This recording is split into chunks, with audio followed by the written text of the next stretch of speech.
सद्गुरुदेव भगवान की जय। विगत ऋचा में की व्याख्या करते समय ऋषि के भाव को व्यक्त करते हुए कहा गया कि परमात्मा का कोई निर्धारित नाम नहीं रहने की अवस्था में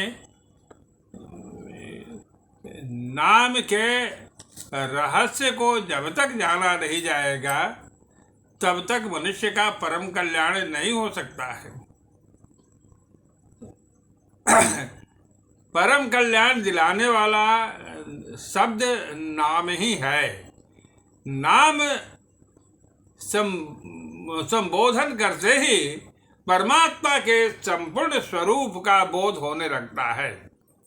उस सर्वाधार, सर्वव्यापक, सर्वशक्तिवान सत्ता का बोध होने से, उसका स्मरण होने से ही मनुष्य का परम कल्याण होता है।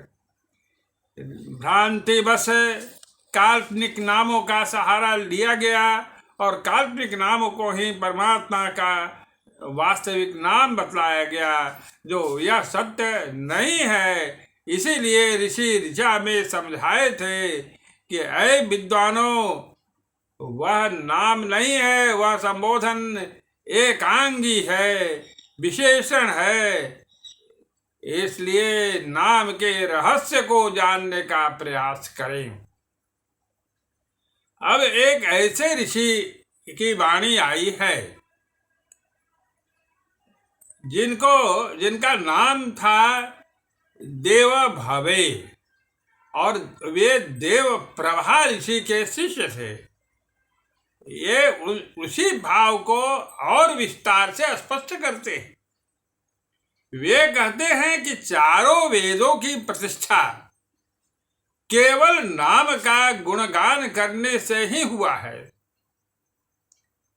नाम के सिवा उसमें और अन्य कुछ का वर्णन है ही नहीं है। इसलिए उस नाम के रहस्य को अच्छी प्रकार से समझने की आवश्यकता है। ऋचा का प्रारंभ है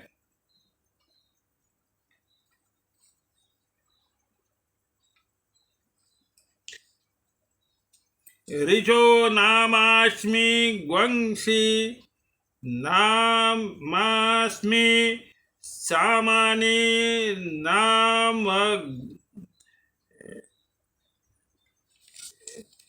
इसी प्रकार से वो संपूर्ण ऋचा में चारों वेदों का नाम सम्मिलित कर दिया गया है।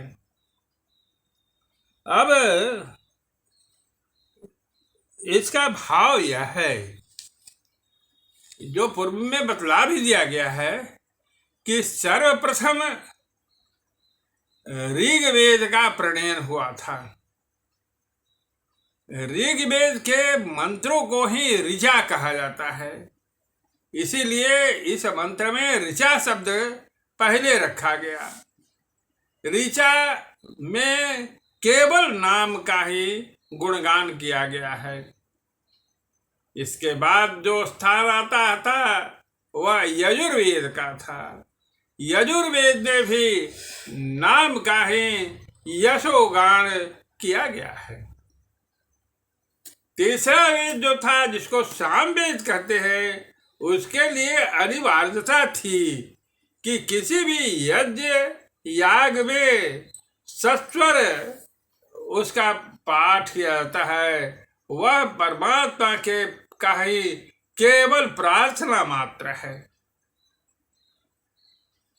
इन चारों ऋचाओं में संबोधन कुछ भी हो, लेकिन वहां पर नाम का ही विशेष रूप से वर्णन है।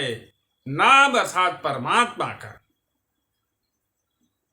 अब हम आते हैं अन्य विषय पर। मनुष्य इस जीव जगत में सृजन के बहुत बाद में आया था। जब वह अपनी आंखों खोला तो देखा कि सामने में प्राकृतिक दृश्य है, सुंदर है, आकर्षक है।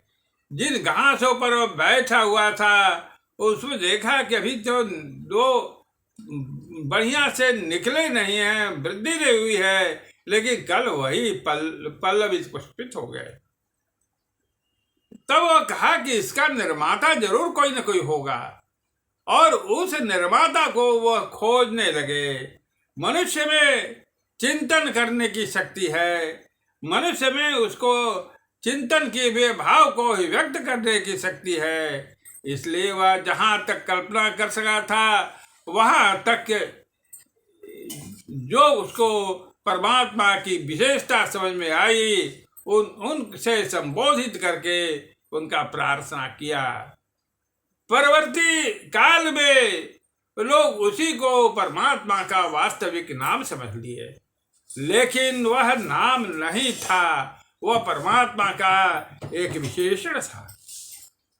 बाद में जब मनुष्य प्रबुद्ध हुआ और वेदोदय हुआ, उसमें ऋग्वेद का सबसे पहले परिणयन हुआ, तो ऋग्वेद में केवल परमात्मा का गुणगान नाम कह करके ही किया गया है। नाम के रहस्य को समझते हुए जब उसका अध्ययन किया जाता है तो समझ में आ जाता है कि एकमात्र परमात्मा ही एक सर्वव्यापी सत्ता है, सर्वाधार है, सर्वशक्तिमान है। वही भाव हरेक वेदों में आया है। पहले 3 ही वेद की प्रतिष्ठा थी, बाद में उसमें से कुछ ऋचा को अलग करके अथर्ववेद का प्रणयन हुआ था।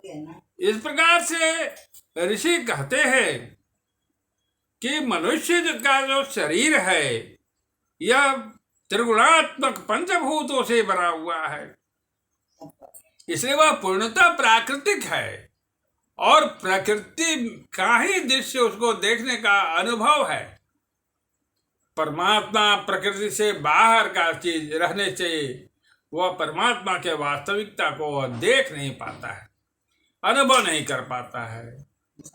इसी बात को ऋषि कहते हैं कि परमात्मा के रहस्य को समझाने के लिए ही चारों वेदों में जो भाव आए हैं, परमात्मा ने ही ऋषियों के हृदय में वह भाव उत्पन्न कर दिए थे, जिन्हें पढ़ करके समझ करके वह नाम के रहस्य को कुछ समझने वाला हो जाए। जब वह नाम के रहस्य को थोड़ा बहुत भी जान जाता है तब उसकी जिज्ञासा हो जाती है कि हम परमात्मा को अच्छी प्रकार से जाने। हम तो चेतन आत्मा थे, परमात्मा के पास ही रहते थे, वहीं हमारा शाश्वत सुख और शाश्वत शांति की प्राप्ति हो रही थी। पुनः यदि हम वहां चले जाए, पहुंच जाए, तभी हमको शाश्वत सुख शांति मिल सकती है। प्रकृति में तो हम इस शरीर के सुख को सुख पहुंचाने के लिए विविध कर्म करते हैं, जो मेरे आवागमन का कारण है। यह ज्ञान होते ही वह सद्गुरु के खोज में निकल पड़ता है और सद्गुरु के द्वारा उसे परमात्मा के द्वारा निर्धारित मार्ग मिल जाता है, जिस मार्ग पर ऊर्ध्वारोहण करके वह परमात्मा का साक्षात्कार कर लेता है। इसलिए चारों वेदों का संदेशा एकमात्र है कि परमात्मा के रहस्यों को समझते हुए उनका गुणगान करते रहना है, उसी में परम कल्याण है। बोलिए सद्गुरुदेव भगवान की जय।